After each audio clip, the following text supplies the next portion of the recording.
ఓం నమో నారాయణాయ. అతలు అమృతం తాగి చావులేనివారుగా అనగా అమరులుగా మారిపోయారు. కాని తమతో సమానంగా కష్టపడినా కూడా తమకు అమృతం దక్కలేదన్న కోపంతో అవమానంతో రాక్షసులు రగిలిపోయారు. దేవుడు తమను మోసగించాడని పగ పెంచుకున్నారు. ఎలాగైనా సరే దేవతలను నాశనం చెయ్యాలి, ముల్లోకాలను తమ గుప్పెట్లోకి తెచ్చుకోవాలి అని వారు భయంకరమైన ప్రతీకారంతో రగిలిపోతున్న సమయం అది. సరిగ్గా అదే సమయంలో సృష్టిలో ఒక పెద్ద మార్పు జరిగింది. అది ఈనాటిది కాదు, దానికి ముందు ఒక పెద్ద కథ ఉంది.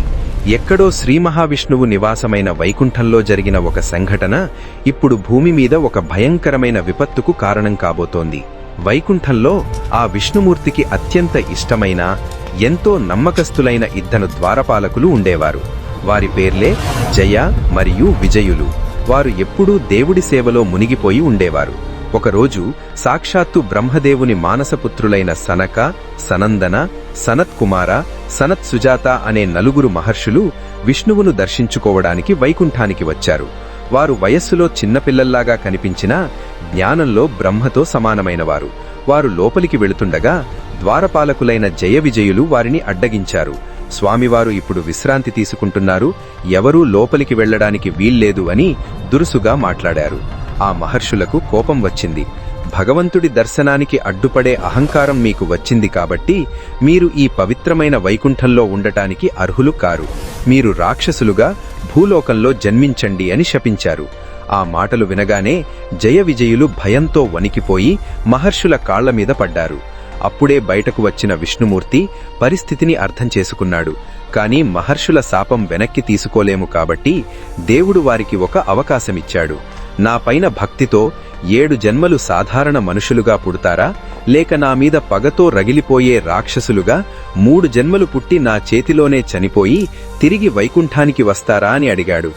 దేవుడికి 7 జన్మల పాటు దూరం కావడం ఇష్టం లేక రాక్షసులుగా 3 జన్మలు పుట్టడానికే వారు సిద్ధపడ్డారు. ఆ జయ విజయులే తమ మొదటి జన్మలో కశ్యప ప్రజాపతికి మరియు ఆయన భార్య అయిన దితిదేవికి కవల పిల్లలుగా జన్మించారు. వారే మన పురాణాలలో అత్యంత క్రూరమైన రాక్షసులుగా పేరు తెచ్చుకున్న హిరణ్యాక్షుడు మరియు హిరణ్యకశిపుడు. వీరు తల్లి కడుపులో ఉన్నప్పుడే వారి భయంకరమైన శక్తికి ముల్లోకాలు వణికిపోయాయి.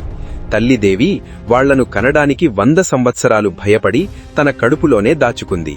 చివరికి వారు పుట్టినప్పుడు ఆకాశం నుండి రక్తం వర్షంగా కురిసింది. భూకంపాలు వచ్చాయి, సముద్రాలు అల్లకల్లోలమయ్యాయి. పుట్టుకతోనే వీరు మహాబలశాలులు. వీరిలో తమ్ముడైన హిరణ్యాక్షుడు చాలా దుర్మార్గుడు మరియు అత్యాసపరుడు. వాడు బ్రహ్మదేవుడి గురించి 100 సంవత్సరాల పాటు ఘోరమైన తపస్సుకు వెళ్లాడు.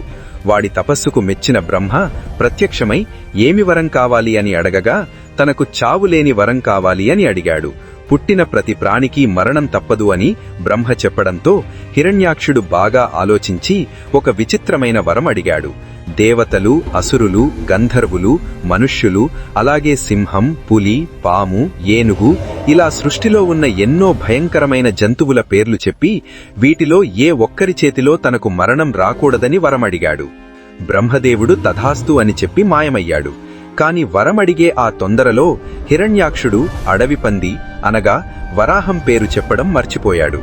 పంది ఒక చిన్న పనికిరాని జంతువని, దానివల్ల తనకు ప్రాణాపాయం రాదని వాడి అహంకారం.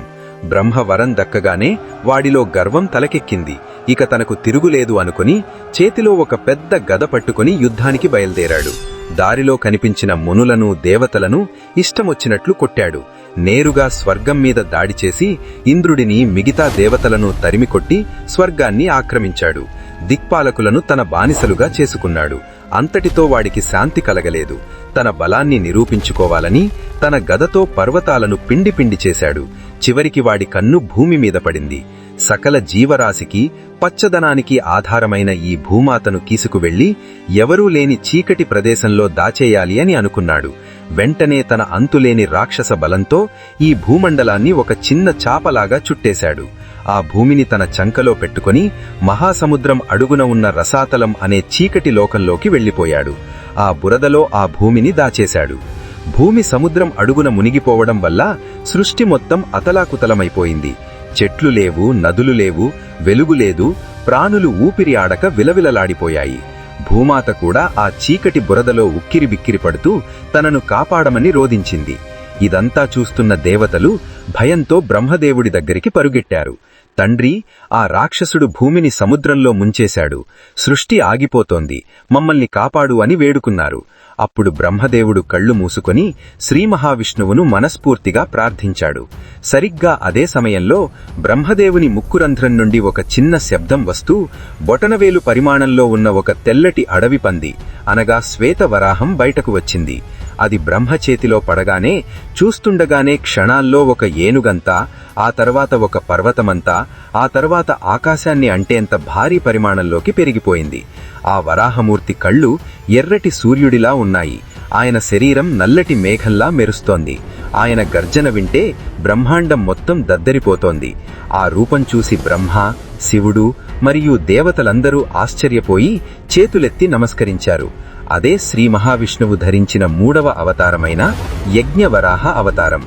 భక్తులను కాపాడటానికి దేవుడు ఏ రూపమైనా ఎత్తుతాడు అనడానికి ఇదే నిదర్శనం. ఆ వరాహస్వామి ఆకాశం నుండి ఒక్క ఉదుటున ఆ మహాసముద్రంలోకి దూకాడు. ఆయన దూకిన ఉధృతికి సముద్రపు నీళ్లు 2 భాగాలుగా చీలిపోయి అడుగున ఉన్న నేల కనిపించింది. స్వామి నేరుగా రసాతలానికి చేరుకున్నాడు. అక్కడ బురదలో కూరుకుపోయి ఏడుస్తున్న ధీభూమిని చూసి ఆయన మనసు కరిగిపోయింది. ఎంతో ప్రేమతో చాలా సున్నితంగా ఆ భూమండలాన్ని తన కోరలపైన ఎత్తుకున్నాడు. భూమికి ఎలాంటి నష్టం కలగకుండా చాలా జాగ్రత్తగా పైకి తీసుకురావడం మొదలుపెట్టాడు. సరిగ్గా అదే సమయంలో తన రాజ్యంలో ఏదో జరుగుతోంది అని గ్రహించిన హిరణ్యాక్షుడు అక్కడికి వచ్చాడు. ఓరి వనచరుడా, ఎక్కడికి తీసుకుపోతున్నావు నా భూమిని? నీవు ఆ విష్ణువు అని నాకు తెలుసు. పంది రూపంలో వచ్చి దొంగతనం చేస్తావా? ఈరోజు నా గదతో నీ తల పగలగొట్టి నీ రక్తంతో ఈ సముద్రాన్ని నింపుతాను అని ఇష్టమొచ్చినట్లు దూషించాడు.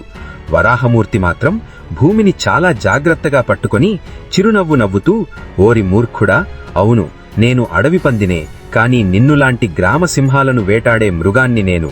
నా భూమిని దొంగలించిన నిన్ను ఈరోజే యమపురికి పంపుతాను, రా చూసుకుందాం అని సవాల్ చేశాడు. ఇద్దరి మధ్య మహాభయంకరమైన యుద్ధం మొదలయింది. హిరణ్యాక్షుడు తన బరువైన గదతో వరాహస్వామి మీదకి దూకాడు. స్వామి కూడా తన గదతో వాడి దెబ్బలను అడ్డుకున్నాడు. ఇద్దరి గదలు ఢీకొన్నప్పుడు పుట్టిన శబ్దానికి సముద్రంలోని ప్రాణులన్నీ చెవులు గిల్లుమన్నాయి. హిరణ్యాక్షుడు తన బలం చాలక రాక్షసమాయలు చేయడం మొదలుపెట్టాడు. ఒక్కసారిగా ఆకాశం నుండి నెత్తరు, ఎముకలు వానలా కురిపించాడు. కళ్ళు కనిపించకుండా కటిక చీకటిని సృష్టించాడు. పెద్ద పెద్ద రాళ్లను వర్షంలా కురిపించాడు. కాని సాక్షాత్తు ఆ భగవంతుడి ముందు వాడి మాయలు ఏపాటివి? వరాహమూర్తి తన చేతిలో ఉన్న సుదర్శన చక్రాన్ని ప్రయోగించి ఆ రాక్షసుడి మాయలన్నింటినీ ఒక్క క్షణంలో నాశనం చేశాడు. ఈ యుద్ధం ఇలా ఎన్నో ఏళ్లపాటు నిరంతరంగా సాగుతూనే ఉంది. రాక్షసుడు అలసిపోతున్నాడు, కాని విష్ణువులో ఏమాత్రం అలసటలేదు. అప్పుడు ఆకాశం నుండి బ్రహ్మదేవుడు అరుస్తూ, స్వామి, సాయంత్రమవుతోంది, సంధ్యా సమయం దాటి చీకటి పడితే రాక్షసులకు బలం 10 పెరుగుతుంది, వాడి మాయలు ఎక్కువవుతాయి. కాబట్టి ఈ ఆటను ఇక ఇక్కడితో ఆపి వెంటనే వాడిని సంహరించండి అని ప్రార్థించాడు. బ్రహ్మమాటలు విన్న వరాహమూర్తి ఇక సమయం ఆసన్నమైంది అని నిర్ణయించుకున్నాడు. భీకరంగా ఒక్క గర్జన చేసి తన చేతిలోని గదను పక్కన పడేసి హిరణ్యాక్షుడి మీదకి సింహంలా దూకాడు. తన చెయ్యి ఎత్తి వాడి దవడ మీద ఒక్క పిడికిలిపోటు పొడిచాడు. ఆ భగవంతుడి దెబ్బకు హిరణ్యాక్షుడి తల తిరిగిపోయింది. వాడి కళ్ళు గూట్లోంచి బయటకు వచ్చేలా కదిలిపోయాయి. ఎముకలన్నీ పొడిపొడి అయిపోయాయి.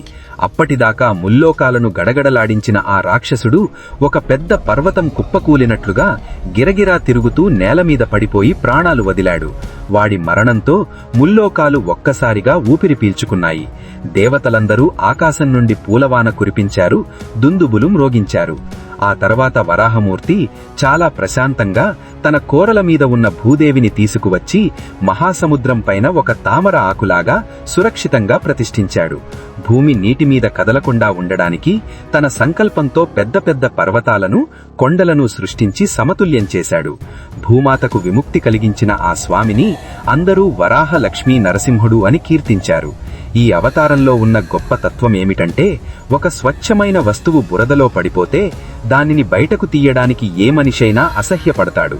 కాని పందికి బురద అంటే ఏమాత్రం ఏహ్యభావం ఉండదు. అందుకే దేవుడు అహంకారం లేకుండా పంది రూపమెత్తి పాపపు బురదలో కూరుకుపోయిన భూమిని ధర్మాన్ని రక్షించాడు. భక్తుల కోసం దేవుడు ఎంతటి రూపమైనా ధరిస్తాడు అనడానికి వరాహ అవతారం ఒక గొప్ప నిదర్శనం. అయితే కథ ఇక్కడితో సుఖాంతం కాలేదు. తన ప్రాణానికి ప్రాణమైన హిరణ్యాక్షుడిని విష్ణువు వరాహ రూపంలో వచ్చి చంపేశాడు అన్న వార్త అన్నగారైన హిరణ్యకశిపుడికి తెలిసింది. ఆ వార్త వినగానే వాడి కోపం అగ్నిపర్వతం బద్దలైనట్లుగా పేలింది. కళ్ళు ఎర్రబడ్డాయి. తన తమ్ముడిని చంపిన ఆ విష్ణువును ఈ ముల్లోకాల్లో ఎక్కడున్నా వెతికి వేటాడుతాను. వాడి తల నరికి నా తమ్ముడికి తర్పణం వదులుతాను. ఇక నుండి ఈ సృష్టిలో హరి అనే పేరు ఎక్కడా వినిపించకూడదు. పూజలన్నీ నాకే జరగాలి అని భీకరమైన ప్రతిజ్ఞ చేశాడు. వాడి కోపానికి దేవతలు వణికిపోయారు. హిరణ్యకశిపుడు విష్ణువు మీద పగతో బ్రహ్మదేవుడి కోసం ఘోరమైన తపస్సుకు వెళ్లాడు. కాని విధి వైచిత్రి చూడండి. విష్ణువు పేరు వింటేనే మండిపడే ఆ క్రూరమైన రాక్షసుడి కడుపున పుట్టుకతోనే శ్రీహరినామాన్ని జపించే ఒక గొప్ప భక్తుడు జన్మించాడు. అతడే ప్రహ్లాదుడు. మరి అంతటి పరమ భక్తుడు రాక్షస కులంలో ఎందుకు పుట్టాడు? ప్రహ్లాదుడిని చంపడానికి ఆ తండ్రి చేసిన క్రూరమైన ప్రయత్నాలేమిటి? వాడికి బ్రహ్మదేవుడిచ్చిన ఆ విచిత్రమైన వరమేమిటి? సగం మనిషి, సగం సింహం రూపంలో ఆ స్తంభం నుండి ఉగ్ర నరసింహుడు ఎలా ఆవిర్భవించాడు? ఆ నరసింహ అవతారం యొక్క ఉగ్ర రూపం చూసి లోకాలు ఎలా వణికిపోయాయి? హిరణ్యకశిపుడి అంతం ఎలా జరిగింది అనే అత్యంత ఆసక్తికరమైన, రోమాలు నిక్కబుడుచుకునే అద్భుతమైన ఘట్టాలను చాలా వివరంగా తెలుసుకుందాం. ఇలాంటి మరెన్నో ఇంట్రెస్టింగ్ అండ్ అన్నోన్ మైథాలజీ కథలు మీరు మిస్ కాకుండా చూడాలి అనుకుంటే వెంటనే మన ఛానల్ని సబ్స్క్రైబ్ చేసుకోండి. సబ్స్క్రైబ్ బటన్ పక్కనే ఉన్న బెల్ ఐకాన్ని క్లిక్ చేసి ఆల్ అనే ఆప్షన్ని సెలెక్ట్ చేసుకోండి. అప్పుడే నేను నెక్స్ట్ ఎపిసోడ్ అప్లోడ్ చేయగానే మీకు మీ ఫోన్లో వెంటనే నోటిఫికేషన్ వచ్చేస్తుంది. వరాహస్వామి ఆశీస్సులు మీ అందరిపై ఉండాలని మనస్ఫూర్తిగా కోరుకుంటూ తదుపరి వీడియోలో ఉగ్ర నరసింహ అవతారం కథతో మళ్లీ మీ ముందుకొస్తాను. అంతవరకు సెలవు. వీడియో చూసినందుకు ధన్యవాదాలు. జై శ్రీమన్నారాయణ. సర్వే జనా సుఖినో భవంతు.